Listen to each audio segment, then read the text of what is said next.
Manila, capital and largest city of the Commonwealth of the Philippines, rises on the shore of the bay into which the Spaniards sailed in 1570, and where in 1898 Admiral Dewey achieved one of the greatest naval victories in history, the Battle of Manila Bay.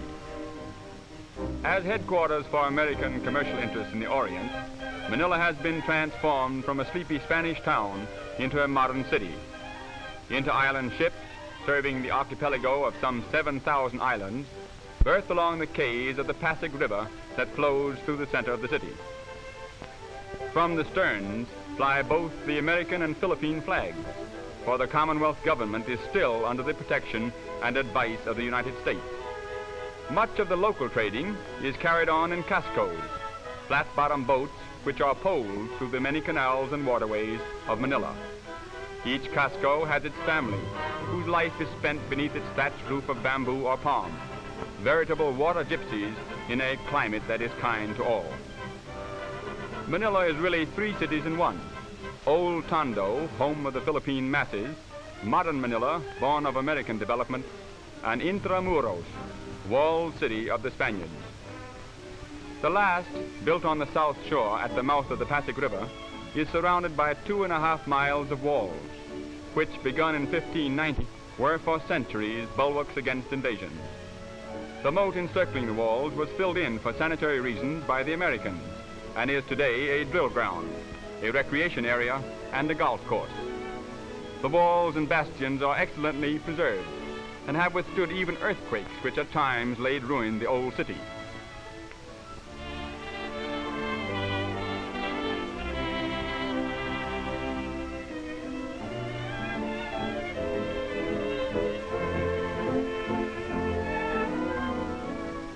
In the bastion of the Royal Gate is Manila's famous aquarium. The Parian Gate is the most notable of the city's 5, which until 1852 were all closed at night. Within the walls, little has changed since the days of Spanish rule. The main shopping street, Calle, chiefly catering to tourists, presents a picture of busy activity and colorful traffic. The projecting balconies and grilled windows are reminders of old Spain.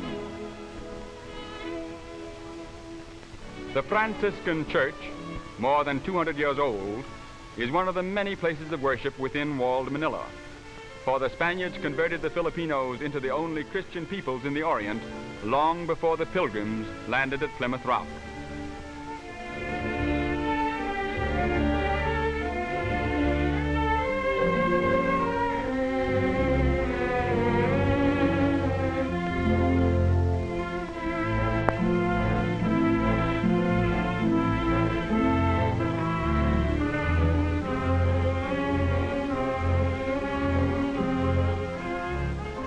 A bodice with huge sleeves of cloth made from pineapple plants and a long skirt, the train of which is tucked into the front of the belt, is the typical dress of Filipino women.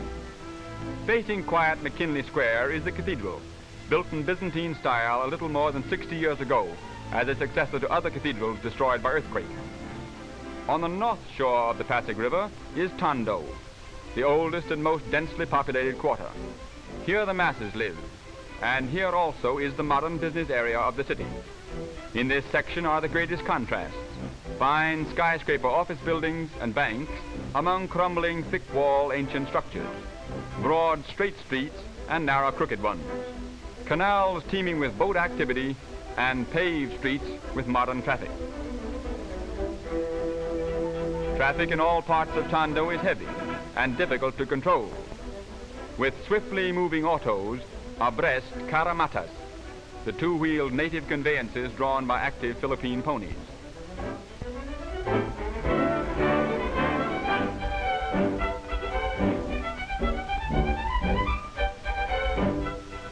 The oldest and still the main business street of Manila is the famed Escolta, a congested narrow thoroughfare 5 blocks long, which parallels the river between Plaza Moraga and Plaza Goiti. On it face most of the fine shops and department stores of the city.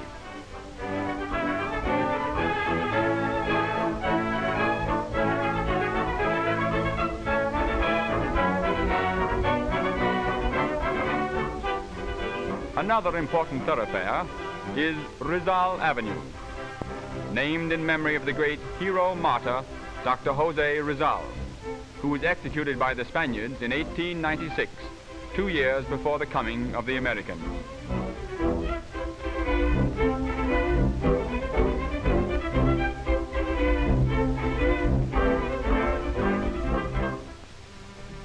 There are many arcaded sidewalks in Manila, for although sunstroke is unknown, it is more pleasant and cooler to keep in the shade during the heat of the day.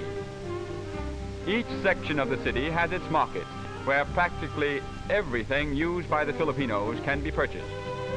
In the Yangko market, a bazaar devoted exclusively to Philippine products, almost any locally made article can be secured.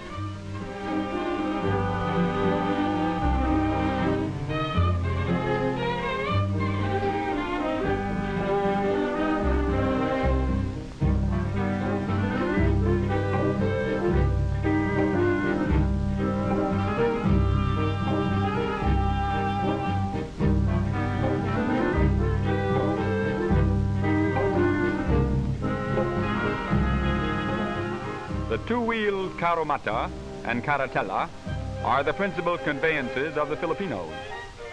These carriages accommodate 2 and 6 persons respectively. Little straw protectors are placed on the wheel when the passenger mounts or descends.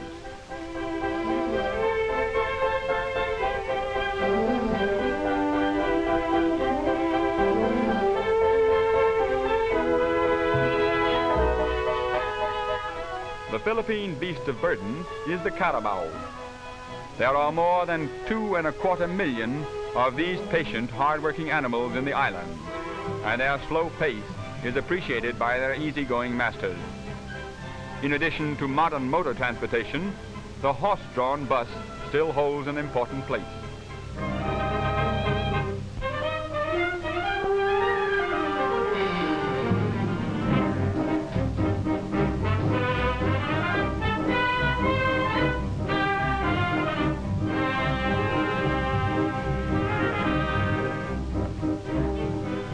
The Pasig River is spanned by 4 bridges.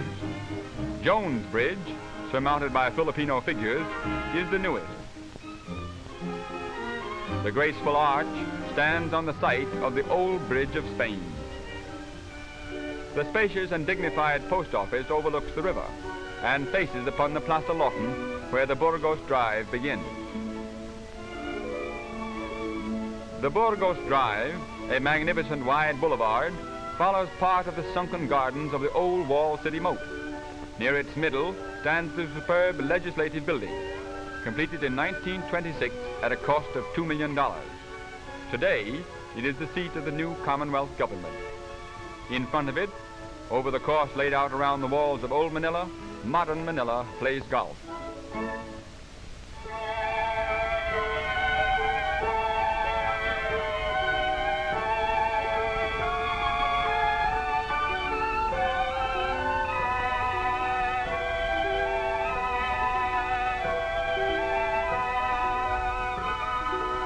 A residential section where many beautiful homes and the best hotels are situated is Ermita. The famous Manila Hotel overlooking the bay is one of the finest air-conditioned hotels in the tropics. In Ermita are also the buildings of the University of the Philippines, a government institution which embraces wide fields of learning and offers excellent educational opportunities to all. Contrasting greatly with the narrow, irregular dirt streets of Spain's Manila are the wide, well-paved avenues and boulevards of the American city.